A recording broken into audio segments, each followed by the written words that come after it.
இன்று உடல்நலம் குன்றி இயற்கை ஏந்திய மரியாதைக்குரிய வணிகர்களை ஒருங்கிணைத்து செயல்பட்ட தலைவர் வெள்ளையனுடைய மறைவு தமிழகம் முழுவதும் உள்ள லட்ச வணிகர்களுக்கு பேர் அதிர்ச்சியாக இருக்கிறது.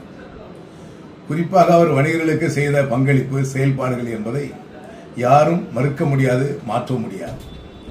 1983 எம்ஜிஆர் அவர்கள் நுழைவரியை கொண்டு வந்த பொழுது சென்னை புறநகராக இருந்த பொழுது அதனுடைய போராட்டக்குழு தலைவராக அவரை கொண்டு வந்து தமிழகம் முழுவதும் 3 நாள் கடையடைப்பு போராட்டத்தை எடுத்து அந்த போராட்டம் வெற்றி பெற்றது என்று சொன்னால் அது வெள்ளையன் அவருடைய உழைப்பு என்பதை யாரும் மறக்க முடியாது. ஆகவே வணிகர்களுக்கு எந்த இடர்பாடுகள் எந்த பிரச்சனையாக இருந்தாலும் அது இரவு பகல் பாராமல் ஓடோடி வந்து உழைத்தவர்.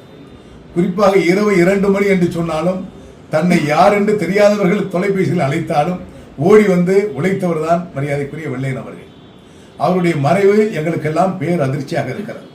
இன்று தமிழகம் முழுவதும் தமிழ்நாடு வணிக சங்க பேரமைப்பின் நிர்வாகிகள் சார்பாகவும் லட்ச வணிக குடும்பங்களின் சார்பாகவும் எங்கள் உள்ளமார்ந்த ஆழ்ந்த வருத்தத்தை அவர் குடும்பத்தாருக்கும் அவரை சார்ந்த நிர்வாகிகளுக்கும் அவர் எந்தெந்த பணிகள் செய்தாரோ அத்தனை பணிகளும் மென்மேலும் அவருக்கு எப்படி புகழை சேர்க்க வேண்டுமோ அந்த வகையில் தமிழ்நாடு வணிக சங்க பேரமைப்பு எங்கள் உள்ளமாற அஞ்சலியை வருத்தத்தை தெரிவித்துக் கொள்கிறோம்.